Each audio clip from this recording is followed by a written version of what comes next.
Welcome to Lingo City Games. Today we're going to talk about generations. Depending on when you were born and when you grew up, you were exposed to different evolutions of the fantasy and science fiction genres. And depending on which era you grew up in and the media you consumed, whether it was novels, movies, video games, comic books, depending on that media you consumed, you will have different expectations during the game. And we're going to talk about that today. Now, every generation has value, and no one generation is better than the other. This video is not saying that at all.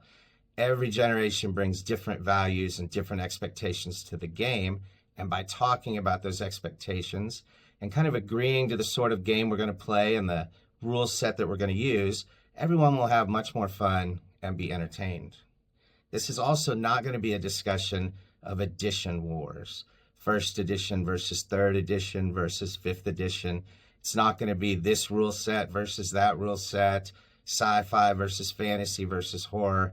That's a discussion for another day. These expectations that are formed by the media that we consumed as a youth, they impact the kind of characters we want to play, the kind of species we want available to us, how much magic we want in our game. Do we want a more gritty and grimy feel to the game, or a high fantasy epic storyline? What are our wishes for the game? First, we're going to address the old school generation, the 1970s, early 80s. During those days, the games mostly focused on low fantasy. And low fantasy is a game where it's kind of a normal world, but magic intrudes. Magic is a corruption, a problem, something to be dealt with, something to overcome. Most of the heroes in low fantasy don't have magic of their own to use, or if they do have magic, it has a downside or a curse attached to it that makes it not so pleasant to use. In a low fantasy game, healing is often slower, taking weeks instead of days, or just taking a nap overnight. Magic is not available to non-magical classes. There's no magical subclasses that you can kind of add into the game to make a fighter be able to cast a spell. And the spellcasters themselves have very little magic to use at lower levels. It's not very balanced for spellcasters until they get to higher levels and actually access more magic more often.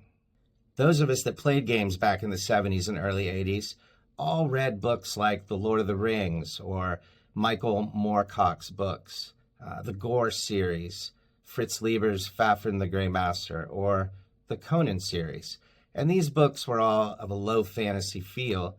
And when you sat down at a table with a group of gamers and we had all read the same books and had the same influences, it only made sense that that was the kind of game we wanted to recreate at the table, the kind of stories that we wanted to tell. One feature of low fantasy is often surviving is winning. It's not as much about an epic conclusion where the characters get everything they want. The characters in our fantasy novels usually got beat up, tortured, betrayed. They barely won, or maybe they didn't win, but they did get away, and that was the victory that we celebrated. Our games reflected this. Sometimes we would go into a dungeon, get very beat up by the monsters, use an iron spike to lock ourselves in a room and risk all the wandering monster rolls the DM was making, and hopefully we would last a few days, get enough hit points to escape the dungeon. Low fantasy also features a lot of encumbrance rules and realism and simulation of reality instead of glossing over those things in order to get right to the epic storytelling of high fantasy. Now let's discuss high fantasy. While low fantasy, magic is an intrusion or something that comes into a normal world, in high fantasy, the world itself is magic. Society is shaped by that magic. The magical systems in place in that world have an impact on civilians, heroes, leaders, merchants. Perhaps everyone travels using magic, communicates using magic, or does battle using magic. And high fantasy, when it started coming into role-playing, was reflected by the spellcasters having a lot more magic to use even at lower levels. And we got subclasses where fighters and thieves could take a subclass when they got to third level and have spells, be able to do what a spellcaster can do, even though they were a fighter or a thief. I've been at tables before where there was only one spell casting class at the table, but all 5 players had access to spells due to subclasses or racial magical features for their character. In high fantasy, healing comes much more quickly.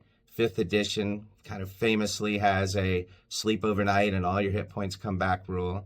And a lot of this was influenced by the video games of the time, World of Warcraft or Skyrim. It only makes sense that if you're experiencing your fantasy media through these kinds of video games, that you would want to replicate that kind of environment and experience when you sat down at a gaming table to roll some dice. So we had this evolution from low fantasy to high fantasy, but I feel there is an evolution that took place that's rarely talked about, and that is the influence of anime and manga on role players. There was a point in my game mastering career where players more and more wanted to play cat people, turtle people, lion people, elephant people, all kinds of different animal mixed people, or they wanted to be the descendant of an angel or the descendant of a devil, or maybe their mom was a devil and their dad was an angel. Whatever the combinations, these are very epic, high fantasy, magical themes that, in my opinion, come from the world of anime and manga. So even today, the media we consume has a big influence on our role-playing expectations and what we want to see at the table. It's interesting. You can look at every edition of Dungeons and Dragons, and it's almost an archaeological dig of the cultural influences of the time, of the style of fantasy and science fiction that was popular at the time. As a game designer, you are going to write games that appeal to you, and you're going to write games that appeal to the players that you are hoping to sell the game to. And if they're consuming lots and lots of high fantasy, that's going to be their expectations, and thus, that's what the rule set's going to reflect. The whole point of this discussion is no one approach to this is correct, but the game master would be smart to know what his players' expectations are individually and to talk with them about it and to pick a rule set that will fit those expectations and his or her own. Also, players at the table should consider what sort of game does my game master hope to run and what sorts of games are the other players at the table hoping will be run, and to have that discussion so that up front, before you've even started, you've set a tone for the game and you've all agreed to the sort of game you're going to play. That way no one's disappointed and everyone has a great time. Okay, a couple final thoughts. I have generalized a lot in this video, and generalization has a place in trying to describe something or to describe trends. But every generalization has exceptions. You might have a 50-year-old man who loves playing his turtle sorcerer, or you might have a 16-year-old girl who really likes playing her grim, dark human fighter who has no magic as part of his subclasses. Exceptions prove the rule, but they also make the rule false if there's enough people that are different. It just really doesn't matter. The point is not to pigeonhole people. It is to have individual discussions between the game master and the players and the whole group talking together about the sort of game they want to play. On a side note, Lingo City Games is currently writing the Dark Tech RPG. The main rulebook is written and we're playtesting it, and it has more of an epic storytelling feel. The war martyrs that the players get to play as characters have a lot of power and a lot of options and a lot of features. While they're not magical in nature, they're very high-tech and science fiction in nature. And it has that epic high fantasy feel in a sense. Next year, we're going to have a book coming out called Dark Tech, Humanity's Sacrifice. And in that book, there'll be the option for players to play human characters. Those rules will have much more of a grim and grimy, we're just happy to survive kind of feeling to them. So there'll be options within Dark Tech for different kinds of players with different kinds of expectations. Now, as a brand new YouTube channel and a new gaming company coming out with a new game, it has never been more important that I convince you to subscribe to our channel, put a like on this video, comment, start a discussion with us. What kind of games do you like to play? What kind of media did you consume and how did it influence your role playing?